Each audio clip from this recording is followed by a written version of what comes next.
All right, guys, welcome back to another episode of Crossing Swords. As always, I'm Andrew. Down, da, da, da, down, down, da, down, down, down, da, da, da, down, down, da, down, down. What's that? Oh, I thought I'd do sorry. a... Yeah, sorry. I mean, I know I'm not... Listen, I know I'm not well I in don't know whether tune. just in the moment I was tone deaf, but it was only when you did the clap I realised what you were doing. I appreciate I'm not the world's best musician or singer. I didn't think it was that unrecognisable, though. Do you know what? It's hilarious because going into the episode knowing what we're talking about, for me, I was thinking of ways to drop that in at the beginning. No, I was going to start with, so Jake, no one told you life was going to be this way. Job's a joke. You're broke. Your love life's DOA. Like you're always stuck in second gear. And when it hasn't been your day, your week, your month. Even your year. Yeah. But don't worry. I'll be there for you. I appreciate that, man. No, that goes a long way. It's like getting a bit awkward a little bit, means a lot. It? Well, I didn't want to reciprocate. I realised the lyrics meant that I might have to say that I'll be there for you, and historically, I'm flaky at best. No, you're all right. I'll turn up on the day. Yeah, I'm the big game moment. That's exactly I'm the what you are. You're the big game friends. player. You're the guy that just turns up when it matters. But the park of friends. On a cold, wet night in Stoke. I'm not going to turn up. No. I'm not turning up for that you one. You couldn't do it on a cold, wet night in Stoke. But when you really need me. At the Bernabeu, though. Or when you need me. Champions League semi-final. semi-final. Messi. By the way, that's never a sentence I thought I'd say about you, that you're the guy I'd bring on at the Camp Nou to mark Messi. But emotionally. Do you know what I mean? Emotionally? When you need to emotionally handle... Yeah, the messy moments in life, the You're Ronaldo the Park moments. Ji-sung of mental health. Do you know what I mean? I'm the first name on the team sheet. Yeah, for the big games, but for the day-to-day, when you open up WhatsApp for most day-to-day stuff, there's no point. You're the Dimitar Berbatov. You are. I'll make it look effortless. Well, no, you're accused of being. I have a receding hairline. Oh, I see. Yeah, but suddenly just pull out silky moments of class. Suddenly you realise you're better as a person. You're somewhere between a Park Ji-sung and a. Well, I think that's fair. You think Jake doesn't bring anything to the table, but then after spending like an hour with me or something, you're like, I'm better as a person. I've grown. Yeah. Emotionally, and Yeah, you rub off. I bring that to the table. I've always thought that. Well, the lawyers have certainly had lots of complaints about just it. In terms of stuff like HR have had so many complaints. And I always disinfect a toilet after you've sat on it. Smart. Yeah. Smart. But emotionally, I'll be there for you. When the rain starts to fall? I will be your friend. Yeah. Only in the big moments, though. I'm not dealing with the little stuff. No, only the big stuff. Only the big stuff. You don't sweat the small stuff. I just don't. No. It's not my style. But you're there for the big moments. I don't even bother about the small stuff in my life. I'm certainly not going to start with someone else's. That's very accurate. Do you know what I mean? It's quite accurate. It's worryingly accurate. Yeah. If I'm not going to deal with my own small stuff, there's no way on God's green earth. I'm not taking on someone else's as well. I'm not spending the time on it. When someone dies or seriously ill or, you've been cheated on, like a heartbeat. I will be there in a flash because it's a big moment and you need me. But, if your dog died, get over it. Well, I'd count a dog. Yeah? You'd add a dog Yeah, I'd in? count a dog. What's the lowest pet? Like gerbil. Do you know what I mean? Really? That's the cut What about goldfish? Hey, I'm not... Gold, come on, man. You could drop a new one and you wouldn't even know. No. I think I'd know. I think if you'd recognise whether your pet was there or not the next day. Yeah. Mum, where's the fish? It's sleeping at the moment. But the tank's empty, then you get in from school. Yeah, the fish is back. See, he's awake now. Yeah, he's fine. Mum, he looks a different colour. He wasn't a shark before. That's like he went to the farm. Oh, okay, cool. No worries. That famous goldfish farm. The goldfish farm. The big, yeah. I remember when I was a kid, you could get goldfish for £1 up at the local, garden centre, or you could win it at a fair. I remember being able to win them at fairs. I think my sister won one at a fair. Bet your mum and dad were pleased with that. I think she gave it a really imaginative name as well. I think it was called Goldie. It's good. Yeah, it's good. Yeah. But yeah, that's what I've got. I think it's apt that we talk about our friendship and us as friends. Considering what's happened. Should we jump in with the You want to do... With the rippers? Yeah, but are we going to do it like we did last time, or do you want to go in dry and just do the dun and then... I appreciate we can build up to it now. I know the format. I didn't know the format. Okay, that's fine. Even though it's our format. But we lost another good one, bro. We did. Yeah, Matthew Perry. Matt Perry. Yeah. Mr. Friend. He's gone to the big rent-controlled apartment in the sky, the big I was coffee going to house say in the the sky. big coffee house. Yeah, he'll be sat on that sofa. I think before I'd say anything else about him, to respect his own wishes, I'd want us to remember him before we remember him as Chandler, as what he would like to be remembered as, which was someone who would help anyone who needed help that was an addict. So yeah, just big up Matt Perry. Yeah, fair. I'll go with that. Yeah. Do we do the Rippers now? I think we do. I think we can do the Rippers. In nomine Patris et Filii et Spiritus Sancti. Yeah. Sorely missed. I mean, it's good though, because it's not good he's dead.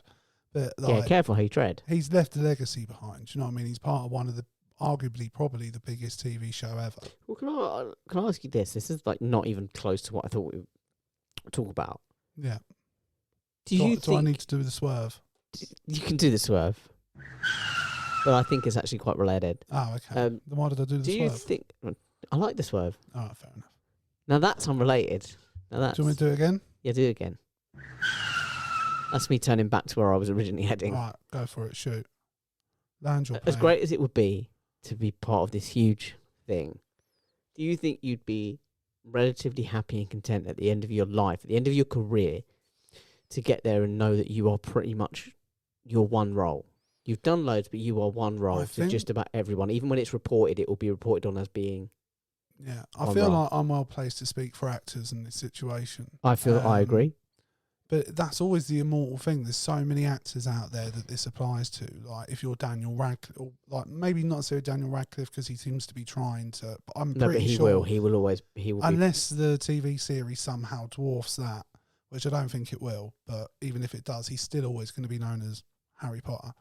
I think the um, hope for Radcliffe is that in later years, and by that I mean when he's like 60, That his body of work will be such. or that he strikes up some kind of absolutely iconic role with Yeah. maybe one of the great directors that are coming through now.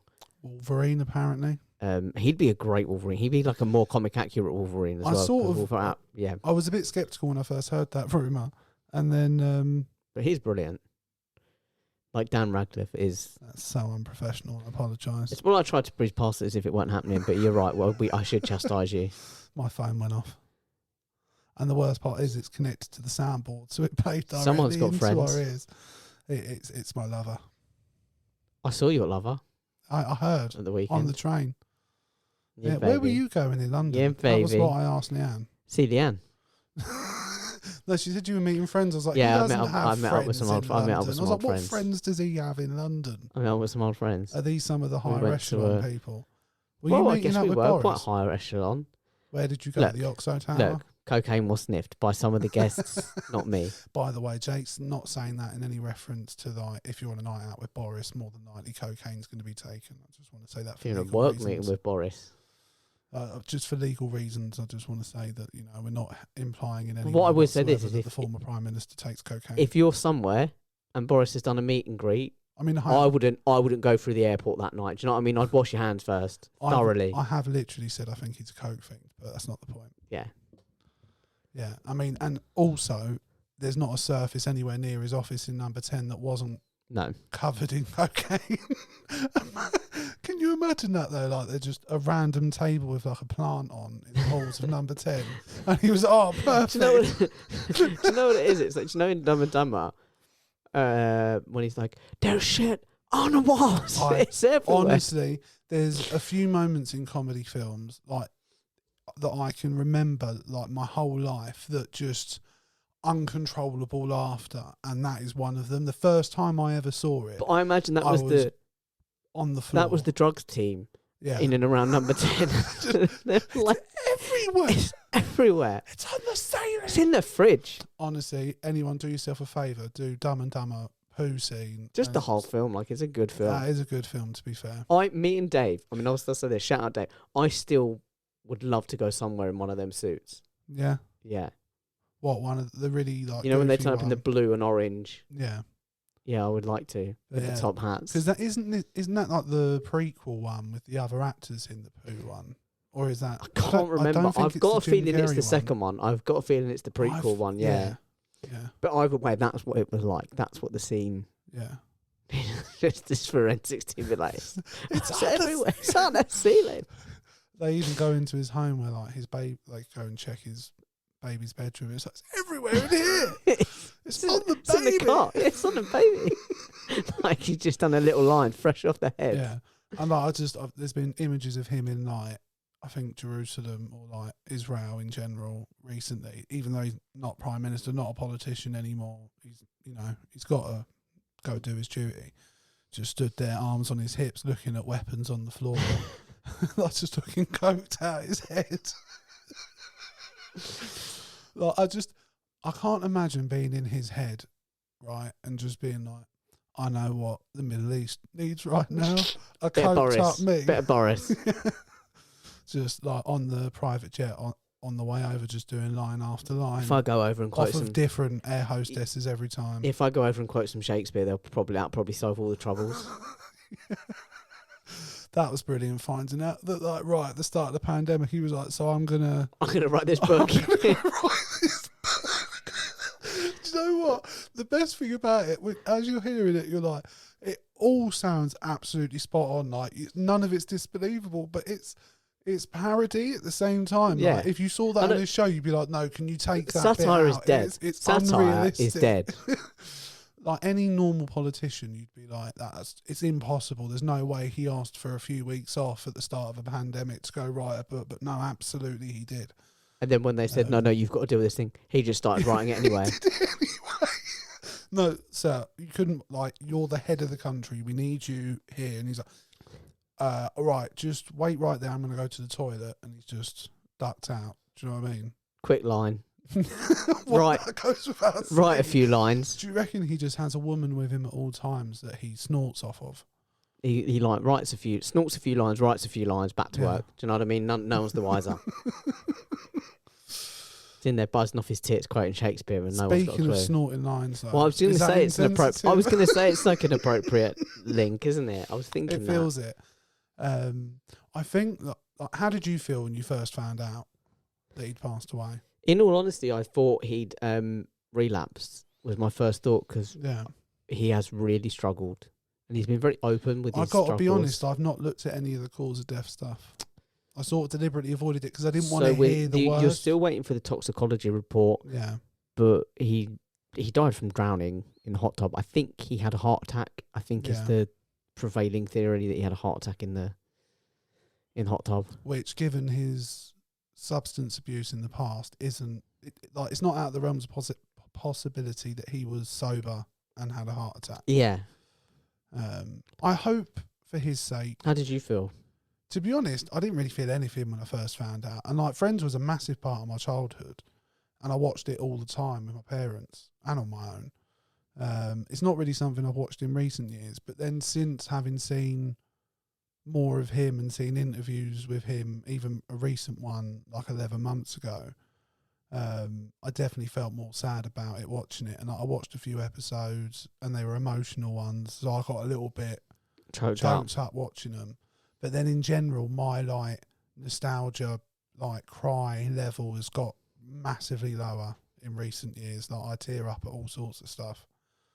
And like, I never expect it either.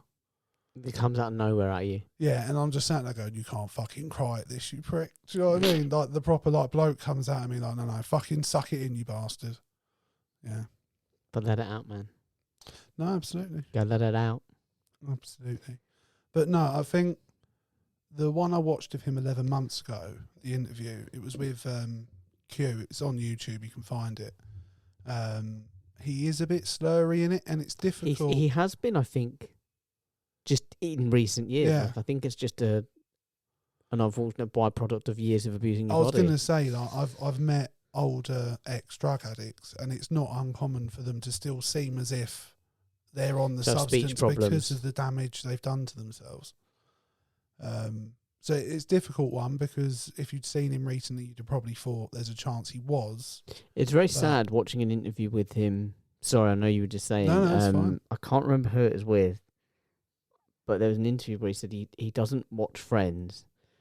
Yeah. He said he's starting to. Was it in that one? Because he said all he can see He said, like, every season I can see where I was, whether it was alcohol, cocaine, whatever it was, I can tell you exactly what I was on at that point. And it's He said all no one else would have been able to said it's all he tell. can focus on. Yeah. And like I've watched a debate he did with Peter Hitchens a few years ago, and I've got like a short clip of it that we can play. But I think in general we need to have like a real rethink, and it's not related to this. It's not why he's passed away, but I feel our approach to addiction, drugs, and those things. I don't know whether we've talked about it before. In the past, we may have, but yeah, I think we've reached a point where we really need to change our attitude towards it, because there's with regards to. Well, like, I think we need to rethink our approach to drug laws in general. Like, I think we're seeing more and more in countries like Portugal, we're getting more and more data that a holistic approach to it, or a healthcare approach to addiction and to drug Glasgow use. are just trialling their first safe drug room this year, aren't they? Yeah. So I think it's something. Denmark. I think we're moving in that direction. I don't it. know whether we are in this country, but I think in general, countries are coming round to the idea of, because in general it improves everything. There's less crime, there's less death, there's less illness. It frees up the health services. It frees up and the prison services, costs like you less said. money as well. Yeah. But just because of archaic ideas around drugs and alcohol. I mean, not even alcohol. Alcohol's completely fine. People are allowed to abuse that as much as they like. But they shouldn't. No, they shouldn't, but we're completely fine with it. I was talking recently to a nurse about the alcohol thing, and because I was saying where I work, I was like, I think if there was no alcohol use, if you could phase alcohol out of society, our place would improve. The guys that we've got would improve tenfold. I mean, but countless amounts of people would not be going in there. Talking to this nurse who works in the ICU as well, and she said that like anywhere between 30 and 60% of the beds at any one time would be freed up if there was no alcohol. I've never been to A&E where there hasn't been multiple people there that are visibly drunk or under police supervision because they're drunk and they've done God knows what. Like, it's an issue. But yet, that's fine. But we demonise people with addiction of drugs and... But it is a drug, isn't it? It's just different kinds of drugs. Oh, yeah, it's absolutely a drug. But yeah, it's weird. But that's not what we're... Anyway. No. We came to discuss Friends. Yes. So, where were we? Talking about Peter Hitchens. Yeah, would you want to listen to the clip? Yeah, you might as well, if you got it. I think it's a couple of minutes long. Oh, what? You're not connected to the thing, are you? Why has it done that? It always connects straight away. What you're seeing here is the height of professionalism. Look, people have got used to this by now. Right, here we go. This should work this time. I'm a person that if I have a drink, I can't stop. And so it would be following your ideology that I'm choosing to do that. That I'm choosing... That's exactly not my ideology, it is my belief. Yes, you do choose. It is, and it's a belief that you wrote in your book, correct? You have a choice over whether you drink or not. You have a choice over. But your book is the only book in modern times that has this ideology. Yeah. So doesn't that teach you something? Well, it's quite often unfashionable ideas are unfashionable because they are unpopular with influential people. Doesn't necessarily bother me. You tell me what the objective diagnosis is to establish the existence of addiction in the human body.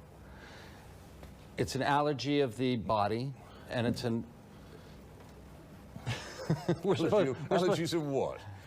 We're supposed to be grown men here, and you're making faces like the guy who's wearing the pants that you were talking about earlier. I'm expecting you to come out in the pants in a minute.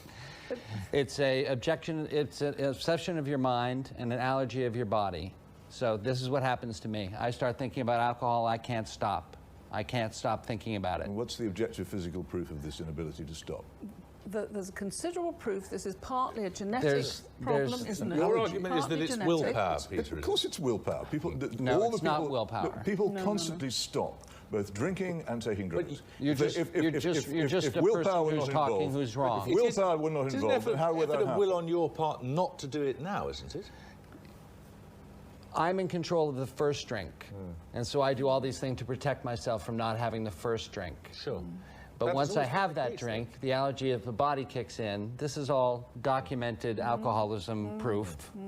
Then I can't stop after that. Our problem with Peter... I mean, I'm allergic to aspirin, but it doesn't mean I have to drink. But you have to look at the evidence, Peter. That is What is this allergy? It's an allergy of your body. It's just not that your aspirin point wasn't. Not that your aspirin point wasn't genius, but you don't know what you're talking about. That's right. I'm a drug addict. And he doesn't. No, it's one of the most awkward debates you'll see. And I recommend it. Just search Matthew Perry, Peter Hitchens. Should we have one? One of us will say something like wildly stupid. Well, we probably have, to be honest, if you listen straight back. away. Vaccines come to mind. Do you know what I mean? Oh, go back and listen. Yeah. But Friends, anyway. Yes. How big a fan of you are? We've done Friends before, haven't we? I'm sure we've done a Friends episode before. Have we done a Friends episode? We've definitely talked about Friends, I'm sure. Yeah, maybe like in the early whole days. episode. We probably talked about it when they did the reunion, I would have thought. Can't remember. I mean, I was a big fan of Friends. Of course I was. Yeah.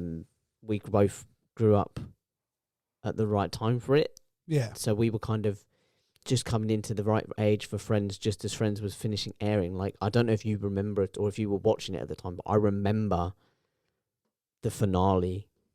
Like, I remember the airing of it. I remember the huge thing around it. I don't know if I remember all of the furore around it. So it was like Channel 4, E4 had it, or what, you know. Yeah, it was always and it was E4. And it was huge. Yeah. Huge. In the, I must have watched it. But you go back to 2004. I don't know if E4 was even around. No, it was definitely on E4 when we were kids. But yeah, and it's just the thing is with Friends is it's always on.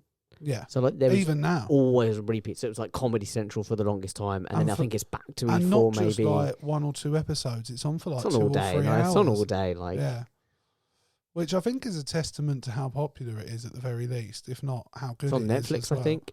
It is indeed. That's where I've watched them. Youngsters are kind of like kicking off against it a bit because they're saying it hasn't stood up to the test of time. They're saying some jokes are quite dated, and there are some storylines and characters that are questionable. Or like just a couple of episodes I watched, Ross is dating a girl much younger than him that's one of his students, and you're like, and then and then Bruce Willis comes into it and starts shagging who's Rachel. Brilliant, by the way. Oh, absolutely. Bruce Willis is a guest star. I love Bruce Willis. Want some chicken?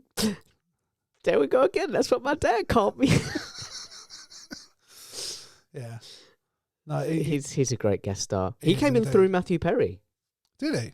Yeah, I did think they were working on a film together, and they kind of agreed. They were like, "Well, if you come and do this, I'll come and do that." Yeah. So he came in as through that. It was something they did quite well in general. To be fair, Friends. Guest stars. They were great with guest stars. Do you have a top picks of guest stars? I mean, he's not probably Robin Williams. That scene. Is it with Jerry Seinfeld? No, who's it with? Billy Crystal when he finds out that he's been someone sleeping with his wife. And he has something going on that's oozing, and it's like oozing, and they're just sat there like listening to the whole thing, and he's like crying. And I think I'll tell you who might. I mean, there are a number of absolutely top ones. I think definitely, and I'm not talking about ones that came in. I'm talking about like really. So I'm talking about like Richard, like a few episodes sort of people. But I'm talking about Brad Pitt. Yeah, was brilliant. Absolutely. Give me the hand. I thought, and it was hilarious because obviously he was dating. Jennifer Aniston at the time, which sort of made the chemistry great. That I Hate Rachel. I think Danny DeVito was really good in it. Fuck yeah, as the stripper. Shit, I always forget. You got to advertise that you got that many steps, ladies. Yeah. I think there were some good ones. All of Rachel's sisters. Yeah, were good. One of them was Reese Witherspoon, wasn't she? Yeah, and the other one was, oh my God, it's going to annoy me. I can see her face. Yeah. Right, we'll have to circle back to her, I think. Who else? I think, I'm just trying to think who did. Bruce Willis was obviously very good as a guest starring role. Janice I always liked, even though she was one of the Janice most is good. But then I guess she was more of a reoccurring character, wasn't she? Yeah. Yeah, she was a bit more reoccurring. And wasn't like a celebrity. Same as like Gunter. Gunther. Julia Roberts.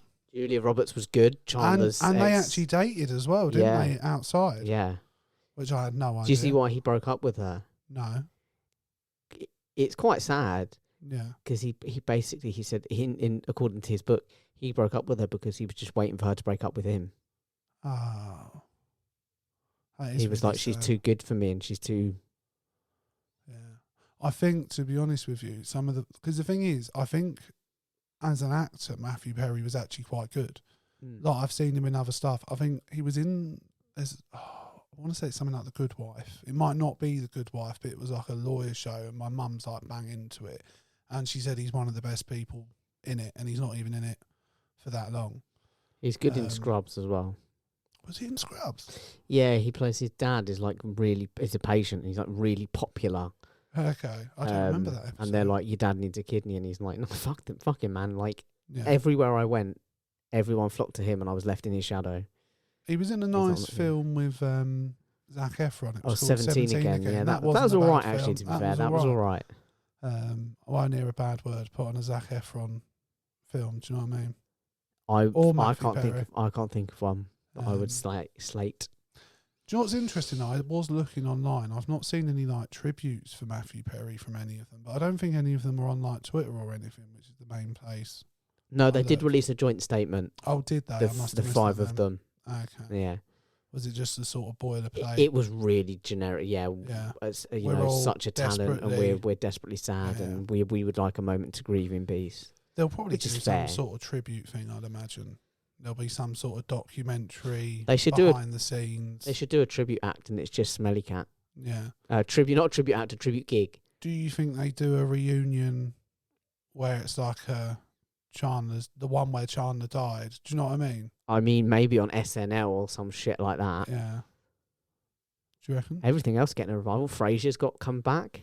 Yeah, I wasn't ever really mental. that into No, Frasier. I like Frasier. Of course you liked Frasier, you fucking Tory. Do you know what I mean? But this is the thing. Frasier is not... okay, this is not what he's talking about. No. Frasier is... No. He lives in a fucking penthouse. He's... No, but this is the art of Frasier. This is the comedy of Frasier. Frasier and Niles are both this... Niles is one of the most Tory pompous on the planet. They're both really highbrow.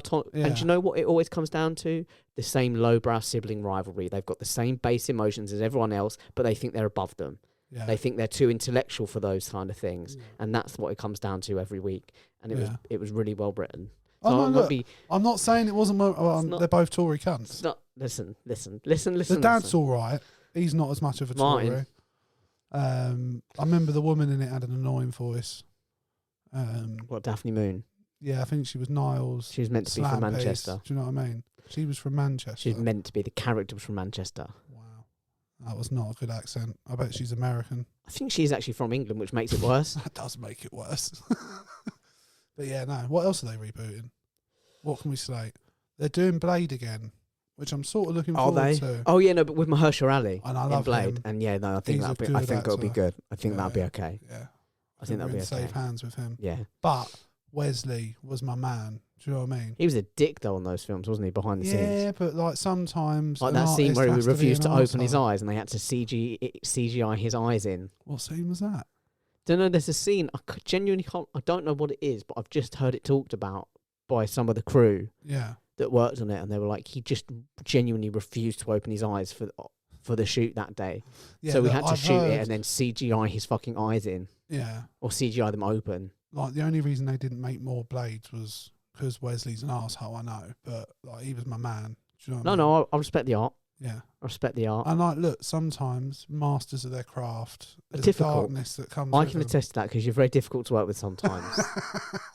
But it's worth it. It's worth it. What we get, the magic that comes from it. Absolutely. I wouldn't trade that for anything. Yeah. But at least I'm not sexually assaulting anyone. Do you know what I mean? I'd like a few less beatings. But if this is what comes of it... Well, if you started stepping up and doing your fucking job once in a while, you wouldn't get beaten.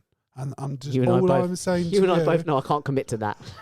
And all I'm saying is what you say to your poor servants every night. If you just did your fucking job...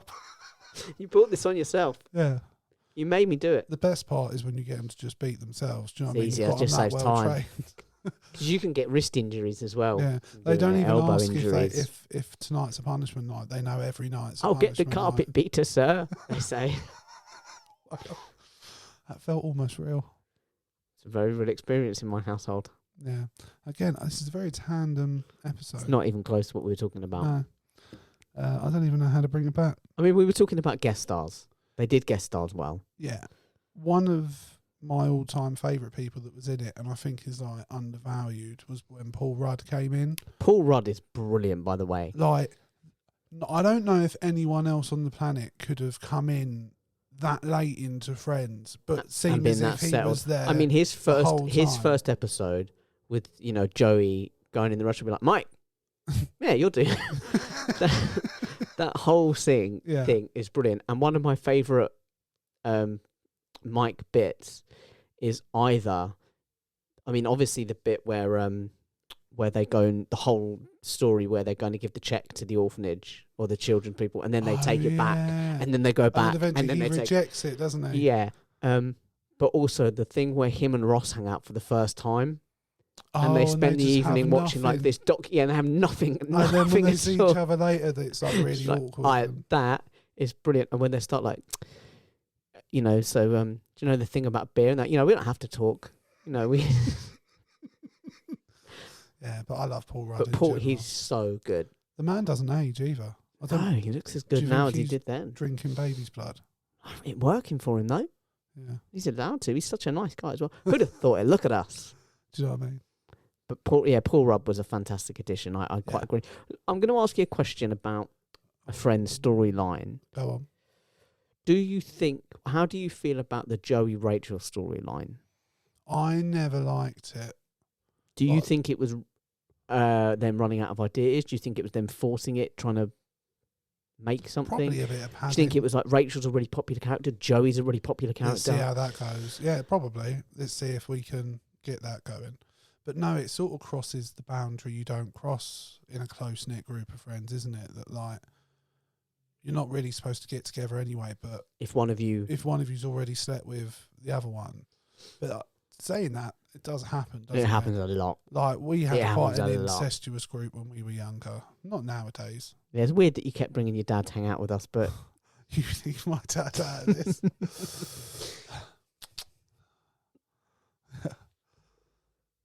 That's just made me sad. We'll move on. Yeah. We'll move on. Who do you think had the best parents? Your friends? Oh. No, I think I'm going for Monica and Ross. You're going for Jack? Yeah. It's Jack Geller, isn't it? Yeah, it is absolutely. Hands down. He's just so gormless and like clueless. He's brilliant. And I love the actor. I don't know what his name is, but I love him in everything I see. Oh my God. Oh, is it Ezra something? No. It's Gould. It's Elliot Gould. Elliot Gould. Yeah. He's brilliant in just about everything he's in, to be fair. I remember loving him in Ocean's 11 as well. Yeah, he's done some great stuff. But my God, yeah, it is. And he just doesn't care. He doesn't care whose company he's in. He will just say whatever he's thinking. Yeah. And it's awkward as fuck. And then I think it's a scene where, I can't remember who's in the shower. Is it Monica? When her mum and dad come into the bathroom and start having sex. And she just has to hide she's just got to hide there. And afterwards she just comes out just looking like absolutely scarred. And the whole thing with him and Chandler in the sauna. Oh. When he's just like, okay, don't worry about it. I told her parents that we were, I told Judy's parents that I was a lawyer. So if you ever see me giving them legal advice, just play along. Yeah. And then he's like, oh, we wear pants in here, huh? He sits on his lap, doesn't he? Yeah. That's quite... Yeah, no, he's a great character. Yeah. Who else do we like? What, parents-wise? Yeah. I mean, the only other ones I feel like you meet, you do meet Joey's as well, don't you? You meet Joey's because Joey's dad ends up having an affair with someone. She doesn't. Whoa. You meet her mum, her real mum. Oh, yeah. Is she the beach down house at the beach? Lady? Yeah. And you meet her dad who comes to the funeral. I don't remember the dad. He comes to the funeral and she ends up just giving him lipstick because she's like, oh, I'm the, I was her attorney or whatever. Frank. Yeah. Frank the little Senior. guy. The little guy with long hair. I do remember. She wanted you to have this. And he's like, her lipstick? He's like, yes. Because he just couldn't face it. I'd say he was a good side character as well. Her younger brother, Frank Jr. Yeah. Who also appeared in Friends before he was Frank Jr. Did he? Yeah, he chucked some change in the guitar case as Phoebe's playing, and then comes back in and goes, "Actually, I chucked my condom in there by mistake. I want it back." Yeah. But was that him as his character? Well, we can get away with it, couldn't you? You could get away with it and say, yes, it is. Yeah, they just didn't know. I like that, though. That's a little... Who was your favourite partner? Because they all dated a lot through the years. Who do you think was your favourite partner? That's a really good question. I liked the Fun Bobby stuff. Fun Bobby was good. Yeah.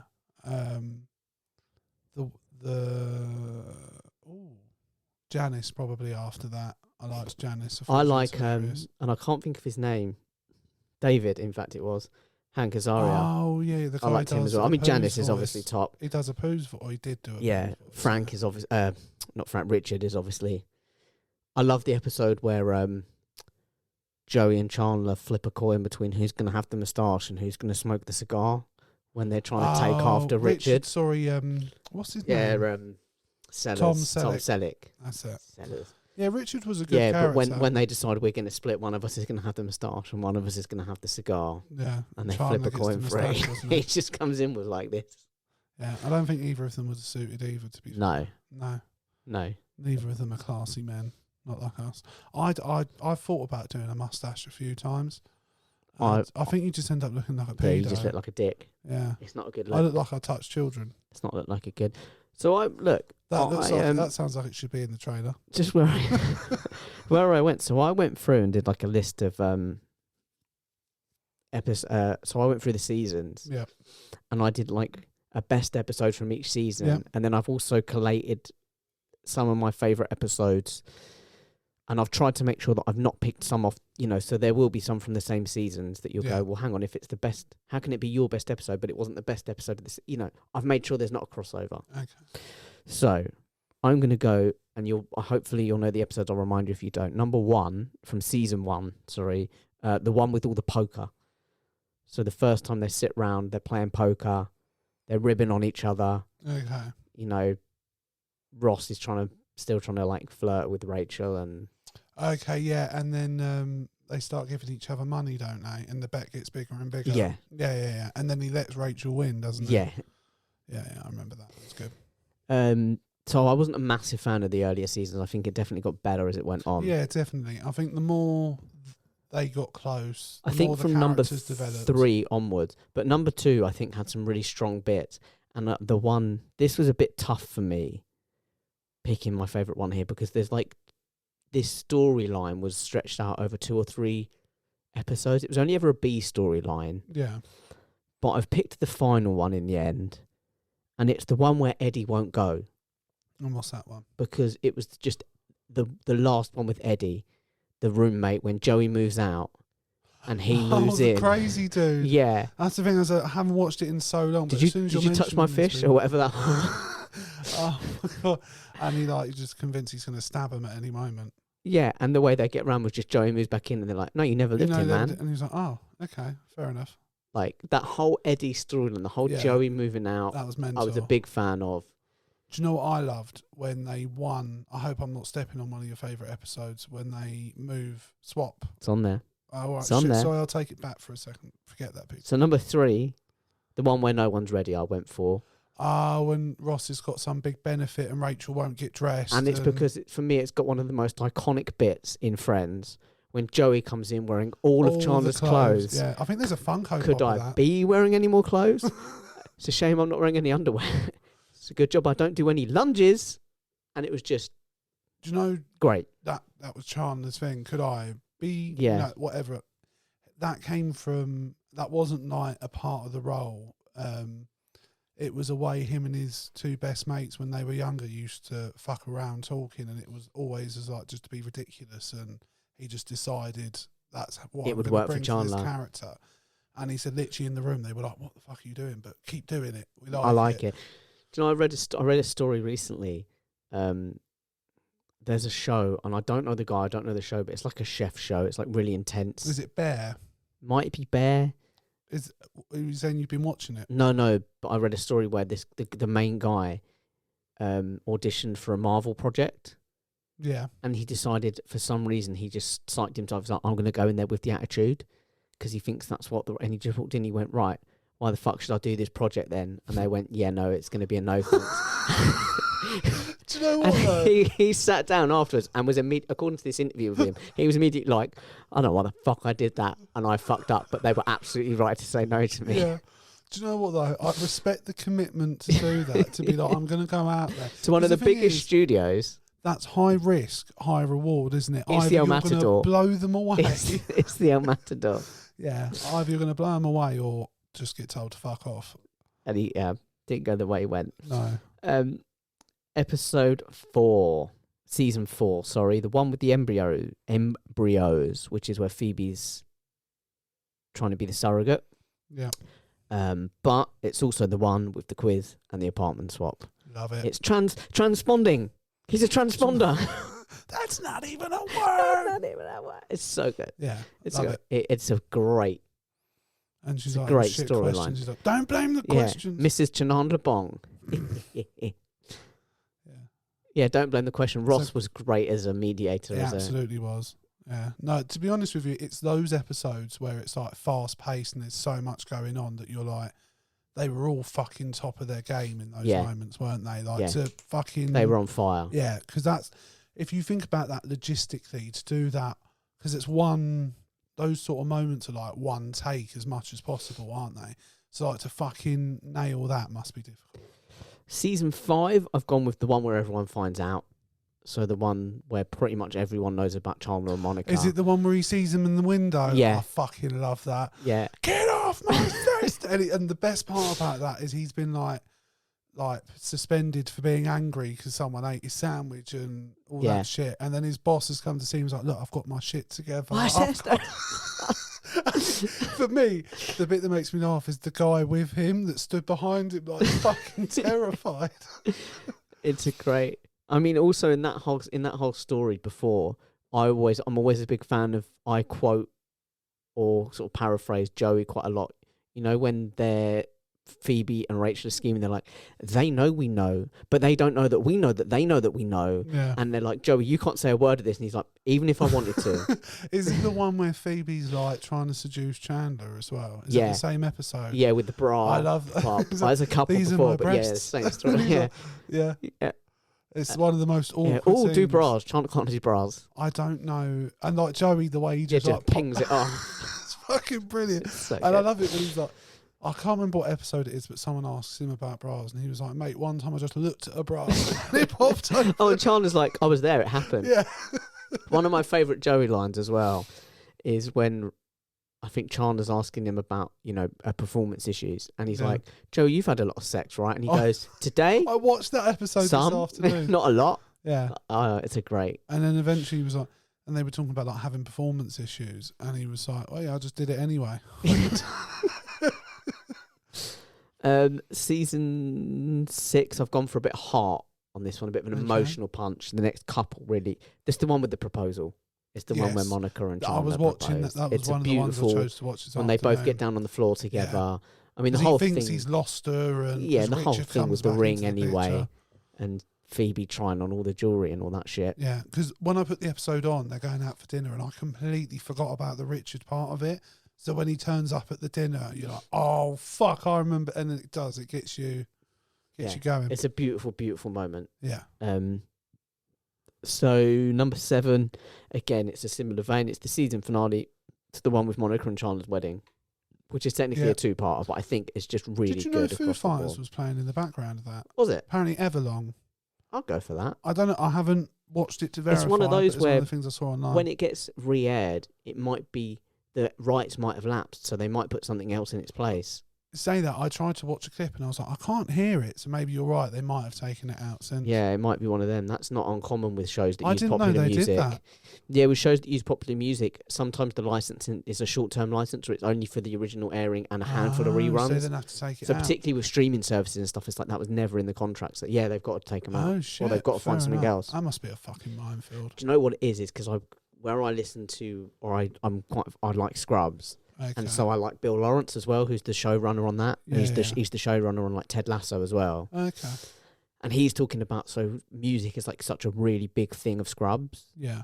And he was like, the nightmares of when they've come to put them up for streaming and reruns and they've stuff. Had to take stuff out. They've had to change it, but because so much of a scene sometimes depended on the song, it's very difficult to they've had to painstakingly search for another song that fits the bill. Yeah. Fucking hell.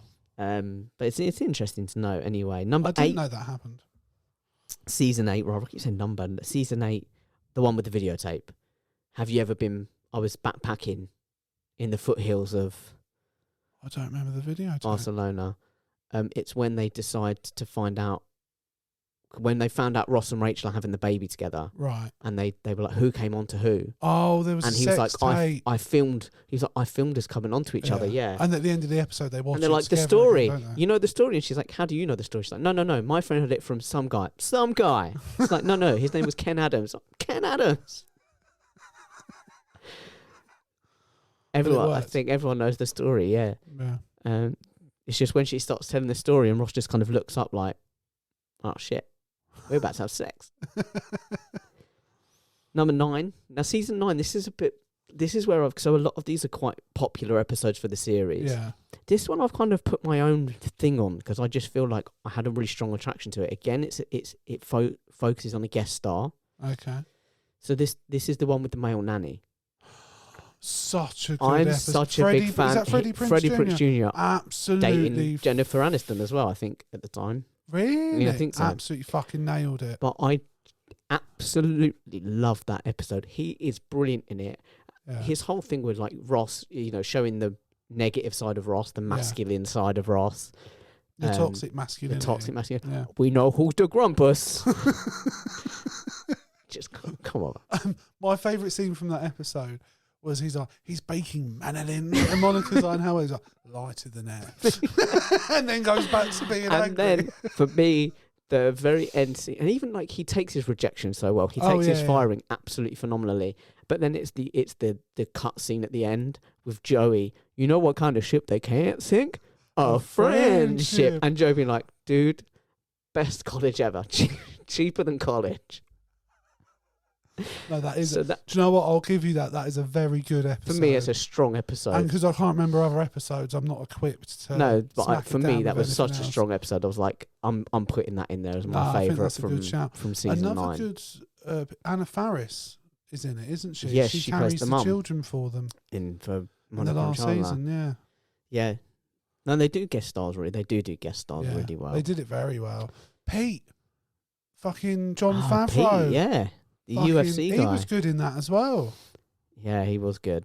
That was the first ever thing I think I ever saw Jon Favreau. Yeah, probably me too. Yeah, I didn't know that's what his name was at the time. There was no way when I was like 12, 13, whenever I started watching Friends, that I'd seen fucking Swingers or whatever else he's in. Him and Vince Vaughn. It was kind of like his Good Will Hunting. It was like it was a film that he'd made and he'd done and he'd starred in. I didn't know that about Good Will Hunting, man. That it was Matt Damon and Ben Affleck that wrote it. I had no idea. And do you know they put I'm pretty sure I can't remember how much of this has become trivialized as a joke since and how much of it was true, but they definitely put some stuff in the script that was just bullshit. Yeah. And I can't remember whether it was just rumours at this point or whether that was what they put in, like some gay sex scenes and stuff, just so that when studios said, we really loved it, they'd know who'd actually read it, because one of the studios did come back and go, I don't entirely understand this bit in the middle where it goes off. And they were like, no, that's... Yeah. But yeah, that was there. That's fair. It's good, isn't it? No, Number 10. Now, season 10, I'm drawn here. So I'm going to let you have the casting vote. I'm going to tell you the 2 episodes I've picked. Go for it. I like it. I like the Jeopardy. So the last... Because I know where I'm leaning already. So obviously, the obvious pick is the last one. Yeah. Because, and I'll tell you this now, very few... It's hard to stick a landing. Yeah, but they did. Finales they absolutely fucking are hard. When you look back, I would say Breaking Bad did it. Yeah. I would say Friends did it. Yeah. And to be completely honest with you, beyond that, of the stuff that I've seen... There's not many. I think Sam Crow did it. Yeah, no, I think that was a good ending. Yeah. Sam Crow Sons. Yeah. Sons of Anarchy. I know what you meant. But I don't think... I personally as well, I think Sopranos did it, but a lot of people take... Yeah, I know the ending. I haven't watched it, but I know a lot of people take umbrage with it. But actually, if you watch the series, there's a lot of clues about the ending. Yeah. You've just got to piece it together. You just got to be paying attention a little bit. But I would say it's really hard to stick the landing. Like How I Met Your Mother was probably not a sequel to Friends, but it was very much. It felt more of a wacky comedy. It did a little bit because it was like, look, we had a show that was about some friends in their 20s that was set in a coffee shop. Now let's do it at night and set it in a bar. Yeah, with different characters, like none of the characters. No, but you had a womanizer. Yeah. You had two that were already together or that ended up together, you know. Yeah. There was a lot of similarities. But they definitely didn't stick the landing. They did not stick the landing at all. In any way whatsoever. They did not stick the landing. Like, imagine having Lin-Manuel Miranda in and not having it improve anything. Do you know what I mean? It's a crying shame, isn't it? You've really got to be doing a bad job if you can't use him. So the last one is obviously up there as a choice. Then this other episode is a real personal favourite of mine. And I won't be offended if you don't pick it. I just want to throw it in there for contention. For honourable mention, I understand. The one where Ross is fine. So it's the one where he invites Joey and Rachel round. Oh, and him and Charlie together, and they all come round for dinner. And he's got drunk. He's cooking them tacos, and he's like, "I'm fine. I'm fine." He burns his hands. Is for and when he's like, the bell goes off, he's like, "I don't even know what that's for." Yeah. No. That's my honourable mention. You going last one. It's got to be the last one. That's a good episode, but I think the thing about the last one is there's the jeopardy in it where Rachel's leaving and you don't... She got off the plane. It's a big moment. And like, it comes back to she's his lobster. Do you know what I mean? It's the... Yeah. And like you say, they stuck the landing. They did stick the landing. It's hard to stick a landing. And like as we said, we grew up with it, and I think that makes a massive difference as to how you feel about a franchise. Like I know you like Harry Potter, but like, I'm a massive Harry Potter fan. But we grew up with those films, so it means more to us, and it's the same with Friends. So like these moments feel more iconic because you grew up with it, and like same with like Endgame, we grew up sort of with that whole story, and then they stuck the landing, didn't they? So when those moments happen, they really resonates. They mean something. Yeah. Do you know what I mean? These are my other ones that didn't make the... I think that's got to be the best episode because they stuck the landing. Because it's so hard to pull off. Everyone got closure. When you look at the characters... Like, you don't have to have a reunion. You know where they're all going to end up. The characters were all different to where they started. Yeah. It was a natural growth. They'd all changed. You felt very natural. Yeah. Whereas in, like, How I Met Your Mother, I feel like some of the characters, their changes weren't natural. Like, I understand where Barney ended up. Yeah, but I didn't see how he got there. I didn't feel that. It was like just one day they went, all right, and now Barney's a different guy. Yeah, I kind of didn't feel that. And then they tried to do it retrospectively, didn't they? Whereas, like later in the season, they were like, oh, these are the steps What I will give credit to the Joey Rachel storyline that it did, even though, like yourself, I wasn't a massive fan of it. What it did do was it made Joey, as a character, realise, no, that's what I want. Yeah, it matured him. Yeah. I don't want to sleep around anymore. I want to meet someone. It's not going to be with Rachel. It's not going to be with my friend. But that's what. Did they actually sleep together in it? No, because every time they did, every time they went to, she started laughing. Yeah, she slapped him. Yeah, that was it. Yeah. So they didn't really cross the line, did they? They flirted with the idea of. They flirted with the idea, but I definitely think it did give them that growth. I think the fact they didn't sleep with each other, I'm okay with it then. Do you know what I mean? Okay, these are my episodes that I think. The one where Joey moves out. Oh yeah, when he becomes successful on Days of Our Lives. When he's sitting there next to the raining window, but it's not the raining window. It's like the indoor art piece. Yeah, that's been gifted so many times. Yeah, it's a beautiful moment, and it's them, being like, not being able to say what they want to say to each other. Yeah. The one with Ross's wedding to Emily. Iconic. The whole episode. The whole storyline. And then that's how Monica Joey walking around London with his big hat and. And that's how Monica and Chandler first sleep together, yeah. The one with the ride along, I'm a big fan of. With Gary. With Michael Rappaport. Good, man. I liked Gary. I like the cut of his jib. Yeah. You know what I mean? And just the whole thing about him with the sandwich. When he like dives to protect the sandwich and Ross thinks he's protecting him and Chandler gets really jealous. Yeah. And then he's like, no, dude, I wasn't protecting Ross, I was protecting my sandwich. And he's like, look. That's a you move. And he's like, look, I'll show you how much you mean to me. And he hands him the sandwich and he takes a bite. He's like, oh, that is a good sandwich. He's like, yeah. And he goes to take another one. He's like, dude, what are you doing? He's like, you get one bite. That feels like a you move. Yeah, I would protect food over my friends. And you know that. I don't think that's a secret.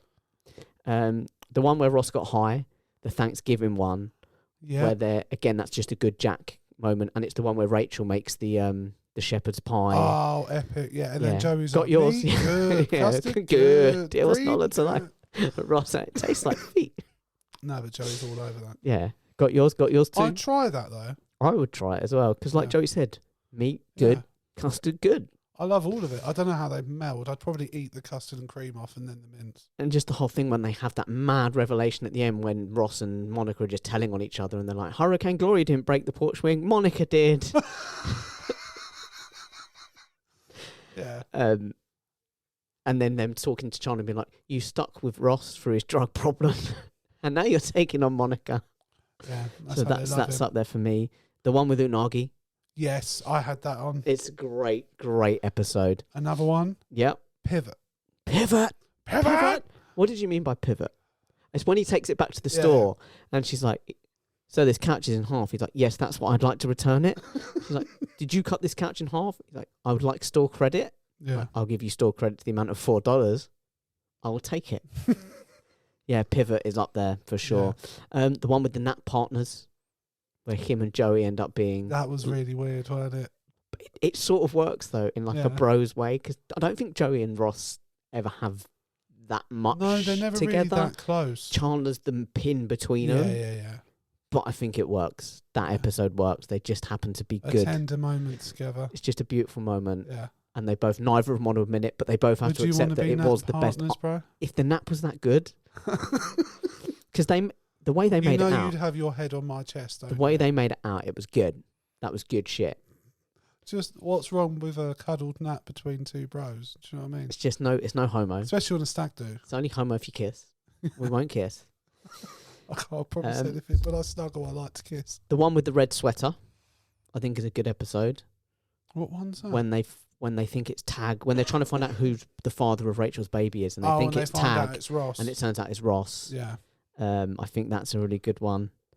The one with the stripper, like I said, Danny DeVito, I think is absolutely brilliant in that. Yeah. And they end up like giving him life advice, and then they end up like, come on, no, do it. Do the dance anyway. And then they're all into it. Dirty whores. And then the one with Phoebe's wedding, because again, I think it's a really nice, beautiful moment, and I think it's very natural. And it was nice she found someone Phoebe as and well. Mike, yeah. Yeah, another honourable mention was when Mike and Chandler are doing table tennis. Oh yeah, and they happen to be really good. And he's like, "Why didn't you ever tell me?" Monica's like, "Why didn't you tell me you were like this good?" And he's like, "This." Yeah, because this competitiveness. You look at you, and then her hair at the same time. Yeah, just like Weird Al Yankovic. Yeah, no, that's good. Right, are we gonna rank the 6 of them? Let's do it. Yeah. Before you say which, do you identify with a friend? Obviously, if I was to pick, I don't think I ever. You're iconic like Rachel. You look iconic. I've got the looks. I go into the barbers and I say, "Give me a Big Daddy Big." Yeah, and they know what you mean. They know what I mean. Yeah, they've never met me, but they know. Everyone it's instinctual. It's instinctual. But go on. I don't know if I've ever identified with any of them. I think the one, if I was to choose one, would probably be Chandler. I can remember the exact moment where I identified with one of them. Yeah? Yeah. Go on. It's Ross. And it's in the episode where they all... Who's the biggest Tory out of all of them? Where they all do the lottery. You know, where they buy all the tickets and just pull them all together. And he's trying to keep all his, isn't he? But when he comes into it, and he comes into it late, yeah, and then it's already the rift is happening between all the friends about like, well, hang on a minute, should we just do our own thing? You know, I don't know if we want to. And one of them turns to Ross, I think it's Chandler, and he's like, why do you even care? You've only been a part of this for 5 minutes. And he goes, 3. I don't know why that matters. Because it's the pedantry and the acknowledgement of my pedantry came in like an instinct. Yeah. But I don't care. No. Why am I being defensive about this thing? Yeah. And I was like, that's me. Just wanted to be right. I see myself in that. Yeah. I'm going to tell you the right thing. I don't know why I'm doing that. Whether it backs me up and then or I'm not. going to say, I don't know why I'm doing that. It doesn't matter. Yeah. And I really identified with Ross. That's fair. Did you identify with him growing up then? No. It's only like looking back as an adult that I've been like, yeah, fuck, I think I'm Ross. Like, I mean, I'd get really annoyed if someone ate my sandwich. Of Joey, but I just feel like it's 2 on the nose. It's 2 on the nose. Yeah, it's 2 on the nose. Chandler, what about Chandler do you think? Probably the sense of humour, like being a bit sarcastic, you know, making light out of most situations. Never to like that level in terms of like constant level, but then it's a comedy show, so it's going to be more. But yeah, I would say it's more the sense of humour and sarcasm. But okay, let's rank them. Have you got a ranking in your head? I've got a ranking written down. Go on. And I think I need to start from the bottom. Yeah, go on. I know who your bottom's going to be. Do you? Phoebe. No. No? Absolutely wrong. It's Monica. It's Monica. It is a woman. I mean, it was always going to... It's inevitable. As I was writing the list, I was like, Jake's going to make a comment about the fact a woman's at the bottom, and I don't Inevitable. Care. Number 5. Hang on. Why Monica at the bottom? I think you can't just drop them. You've got to give like a little... I feel like towards the end, she grows a lot as a character, chills out a bit. For 90% of the series, she's just a bit naggy, over the top, and a bit too much. So that's why she's at the bottom. And like just a bit too neurotic for my liking. But beautiful woman. What can I say? You know what I mean? I'm just completely women. Yeah, I was going to say women have some value beyond looks. Well, look. Maybe if they stop nagging just for some 2 of them. seconds. Just some of them. Maybe if they stop nagging for 2 seconds and being neurotic, I might be able to see that. Do you know what I mean? Number 5. This is a really good Number 5. Rachel. Yeah, I can sort of see that. Yeah. I sort of get that. Sort of, not a similar reason, but for like, I think particularly in the early series. She was the love interest. She was a love interest, but she was also quite a shallow character, like throughout most of the series. And again, towards the end, her character develops, but for the majority of it. And I also think she was wrong in the we're on a break. They were on a break. He didn't like. It's morally dubious when you're on a break to fuck someone else, but you're not cheating. That night. Again, it's morally dubious. Would I do it? No. But they were on a break. I'll tell you what's relatable, not now, but maybe when I was like 19 or whatever, is the idea of just going somewhere that you don't necessarily need to just because there's a hot girl working there and you might get to talk to her for 5 minutes. Oh, absolutely. Like Chandler and Joey go there. Yeah. And they're like, they're like, you need more Xeroxing? And they're like, yep, yeah, you know, what can we say? Yeah. Okay, so 5, Rachel, I kind of get it. Go. Number 4, Ross. I swear to God, I thought it was going to be all the women.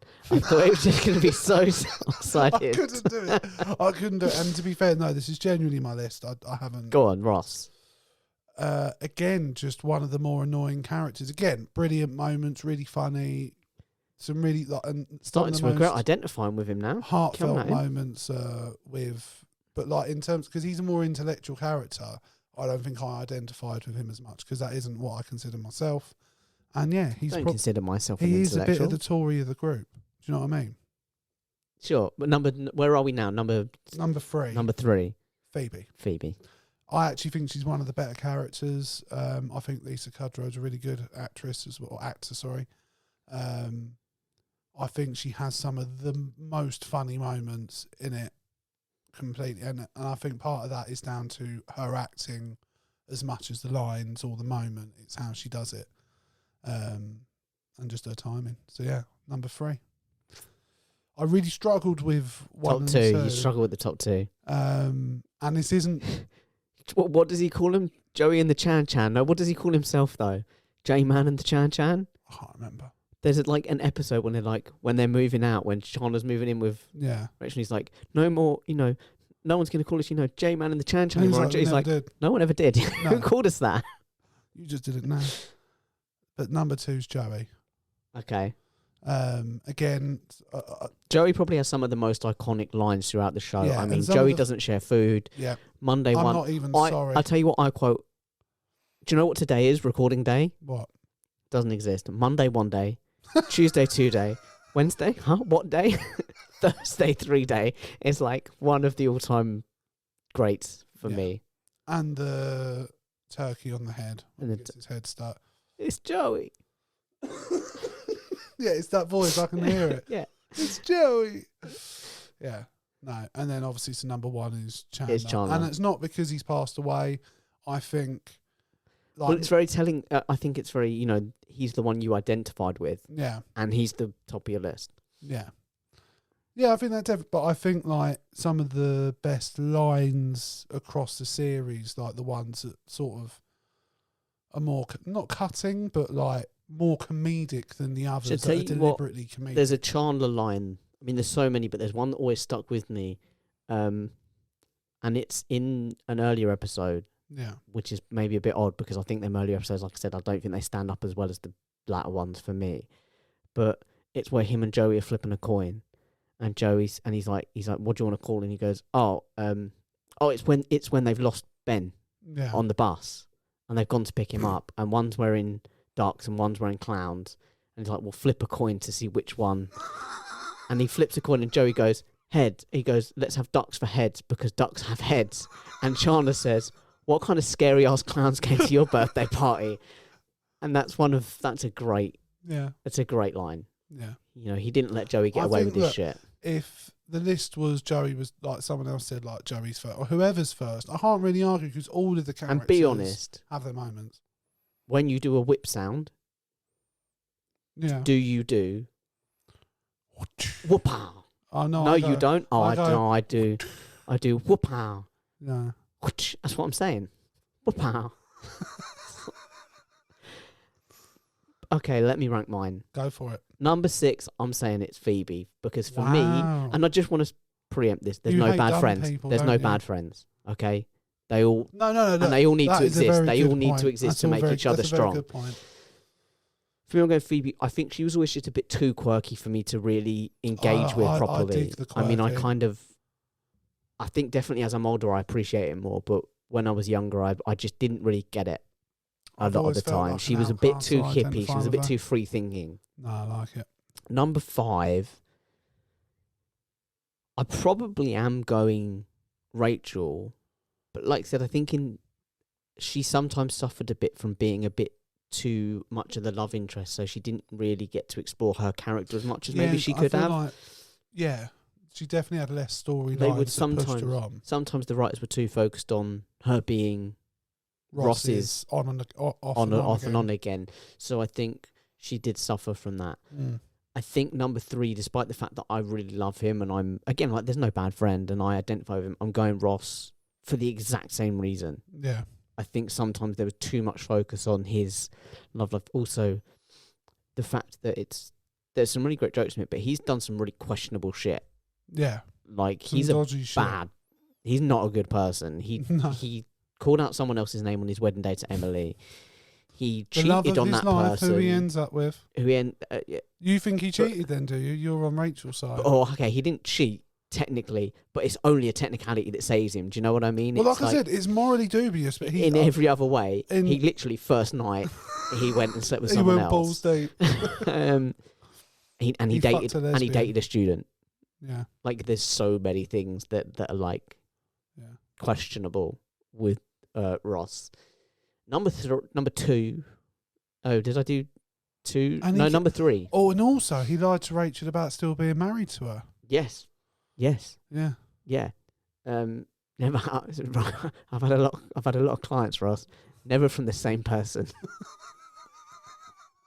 Never have I had so much custom from one customer. Number 3, I'll go Monica, because I actually really I like her. I think she works, and I think there's a. Maybe I probably am looking too much into this because it's just a comedy show, but I think there's something in the fact that she is really highly strung. She was only really brought in because she's Ross's sister and she's Rachel's friend, and then people like Rachel and people like Ross, and she's really just there. But obviously being around them, they've endeared to her, they've grown to love her. Yeah. And I think I really like her. I really like what she brings to the table. Right. No, she has some amazingly human moments, like her helping Chandler grow up and like be in a relationship. Yeah. There's some really amazing moments. Yeah, when he wants to call it off because they've had a fight, and she's like, "So he assumes they're going to call it off. We had a fight." She's like, "That's what happens." Yeah, like we move on. I like what Monica brings to the table, and I identify with her competitiveness as well. No, see, I've never been I like have that. sometimes been stupid. Like I've said to you before on this podcast, there have been times where I found myself in situations and thought, what am I doing here? I don't care about any of this. But at some point, my competitive nature took over and I've forced myself into a situation. Yeah. Number 2, Chandler. Yeah. Because I think he's a great character. He's the funny one. He's the really likable one. Yeah. And there's something quite sympathetic about his lack of love life, his failures in life, and the fact that or even his best friends don't know him when he turns up with glasses in like season 9 or 10 or whatever, and he's like, "What do you think?" And they're like, "I thought you always wore glasses." And he's like, "Seriously, you all thought I wore glasses?"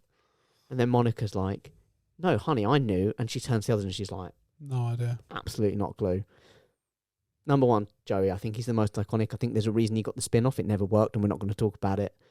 But I think there's a reason he got the spin-off. I think he was the most. I think he was the most likably the fun one. Everyone wanted to be Joey. Yeah. You know, male, female, it doesn't matter. I think we he's always definitely wanted the most to be popular Joey. character. Yeah.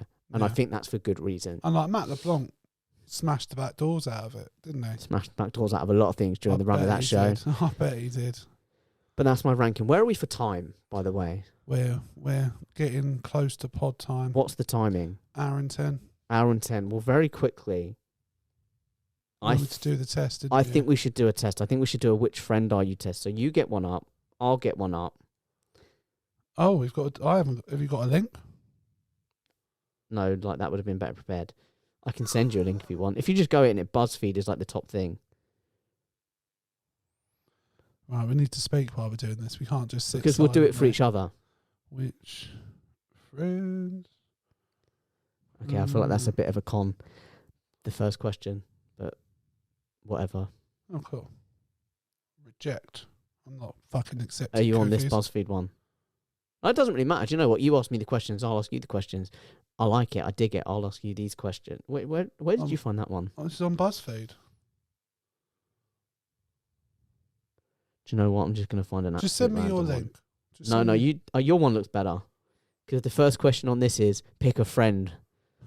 I feel like that's kind of jumping the gun a bit. Pick a colour: red, black, blue, purple, yellow, orange, green, pink, grey.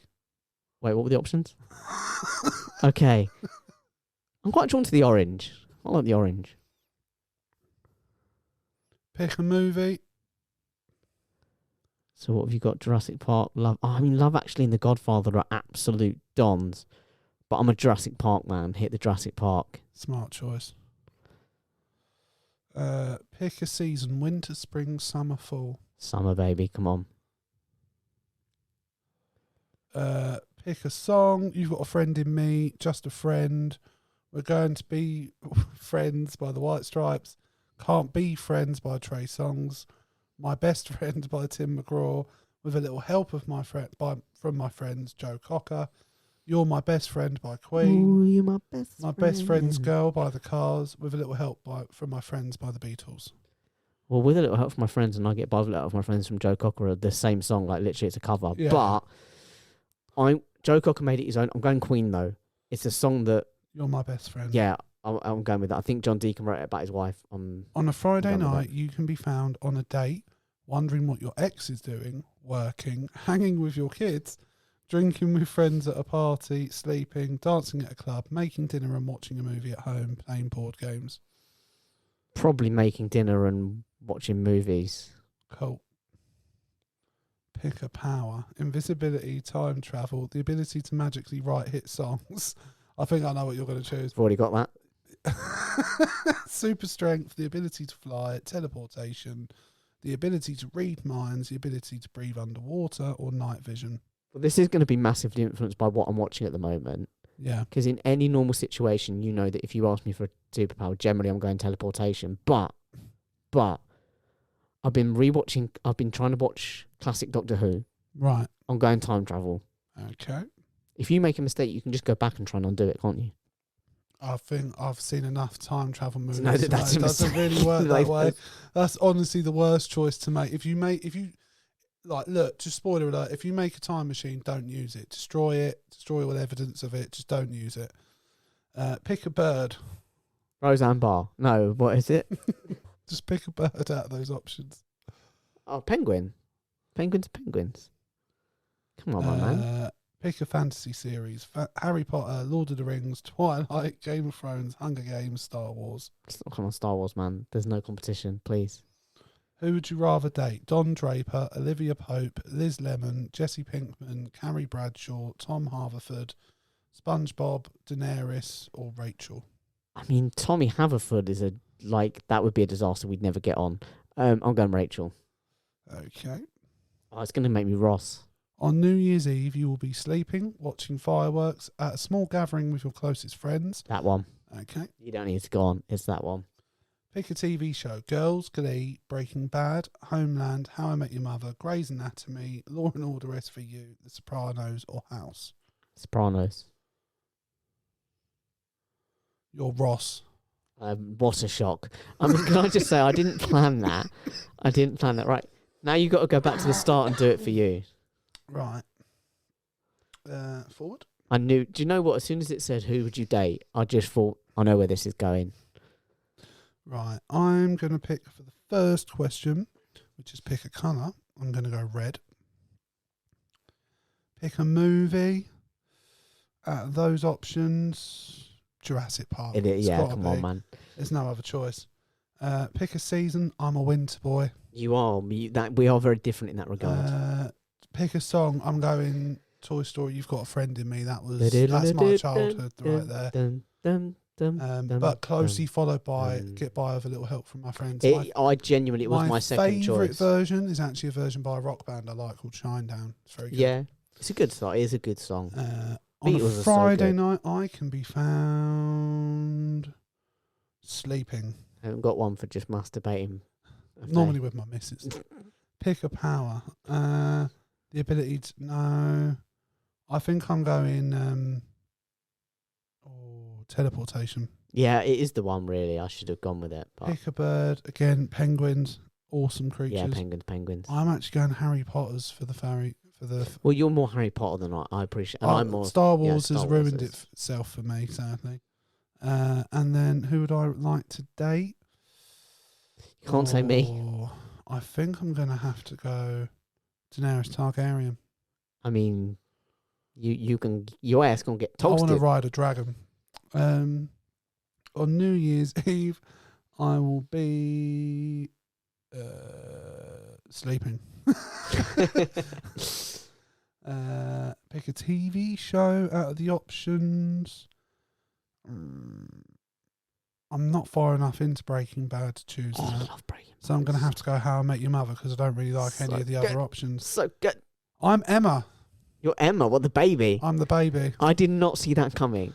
I got to be honest. And I fucking love it. I think that's perfect. That is the perfect way to end it. Yeah, I'm a baby. You're this many years old. You're my dad. I'm your daddy. You're my daddy. Call me daddy. Mate, it always comes full circle, doesn't it? She's going to math camp. You're dating my mum. Do you know what I mean? So you're my daddy. It all works out. In all ways. It always just comes full circle. It just works out. Guys, if you want to react to that revelation, you can do so on our social medias, and Jake's going to tell you very succinctly, straight and without any fuck ups right now, and it'll also be on the screen what those socials are. Jake, hit the people on the socials. Let me read them. Okay. Is that an at? Yeah, okay. At Swords Crossing on... I nearly did fuck it up because it's changed. Because it's changed. Literally the first hurdle, bro. It's X now. Yeah, but just say Twitter. Who cares? It's Twitter. I put glad. X on the screen. To be honest, I'm making out like I fucked up, like because it was a thing. I started with the letter S. Like that doesn't feature in Twitter or X. No, that doesn't. That was never going anywhere. But I think I covered it well. It doesn't feature any of our social media. I covered my tracks. But like Ross, even though I've made a mistake, I feel the need to point out my mistake. Yeah. Because pedantry ultimately is a part of who I am. Yeah. And we wouldn't change you. At Swords Crossing on Twitter. At CrossingSwords podcast. How? On both Instagram and TikTok, we're on there. Yeah. Follow us, give us a like, give us a subscribe. On YouTube, you can just search the name of the episode and Crossing Swords, or Crossing Swords podcast, or you can follow the link in the description of every episode. All of them will work. Please give us a like and subscribe. It genuinely makes a huge difference. Really you don't even have to give a shit about the video, but it makes such a difference to the algorithms on YouTube and to us. It's a really big deal. Yeah. what I would say is you can also find us on Facebook, Crossing Swords, and you can email us crossingswords19@gmail.com. And what I would like them to do is to tell us, what are your favourite episodes? What are your favourite episodes from each series? Yeah. Did we get it wrong? We didn't. But did we get it wrong? I think we did all right. Which friend are you? Yeah. Do you think we Can't were believe I'm right? the fucking baby. Do you think we were right in our assessment of it? Do you think Andrew is Emma? Do you think I'm Ross? Do you think Andrew is Chandler? Do you think I'm Ross? There's not much change there, to be honest. It was Ross all the way through, Yeah. unfortunately. But hey, look at the women I've banged. Ignoring the underage ones, look at the women I've banged. Yeah. The Xerox girl. Yeah. Janice, even. I went to bed with Janice. Yeah. Rachel. I banged. I'm the student. Your mum. Got banged. Well, Not your mum, but my mum. banged your mum. Like, Ross has banged some fitties. He has. Be fair. But you know, they're worth more than just what you can do to them, bro. Not when you're Ross. Charlie. She was a fitty. Yeah. Fine. You're doing well for yourself. I'm doing really well. I wish I had Ross's dating life. Don't But we all? No, I would I'm say, a happily tell married us what you man. think. Soon to be married man. Tell us what you think we are. Yeah. Which I'm not friend a are we? baby.